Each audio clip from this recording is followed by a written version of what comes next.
The state of Utah is approving an $8 million plan now to ensure a resilient water supply to the Great Salt Lake and its watershed, too. ABC4's Kate Gardner breaks down the plan.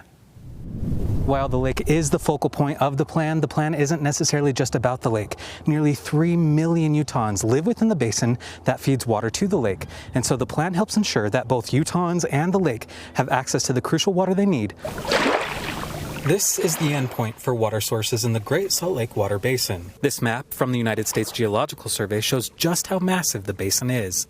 And this map from the Utah Division of Water Resources shows that within the basin, there are 5 sub-basins: Bear River, Weber River, Jordan River, Utah Lake, and West Desert. And each one of those basins has a particular way that they measure water. There isn't one uniform way that we all look at water together in the same amount of detail. Laura Vernon says the Great Salt Lake Basin Integrated Plan, or GSL-BIP, will change that by mapping water sources across the 34,000 square mile area. We need to better understand how much water we're dealing with in the system, and we can't manage what we can't measure, so that's what this project intends to do. To do this, all hands are on deck. Commitments from the federal government, state government, we have partners from industry, environmental organizations, water conservancy districts, canal companies. Partners like the Jordan River Commission. Utah Lake's at compromise level, and so there's a lot of water flowing, and we haven't even really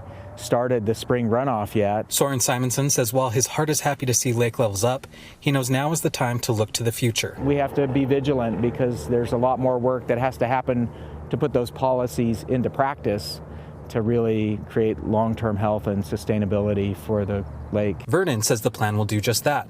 Measuring all water sources will help to improve how water is managed in rivers and reservoirs across the basin as part of the 30-year Great Salt Lake Strategic Plan. We know that while we could have a few good years, there's no way to anticipate that we would ever be out of the woods and not have low-level situations again. Another reason the state is implementing this plan is because even though drought years and wet years come and go, one thing is certain: the population in Utah continues to grow. And so they need to make sure that Utahns and the lake have access to the water they need for the next few decades. Reporting from Great Salt Lake, Kate Garner, ABC4 News.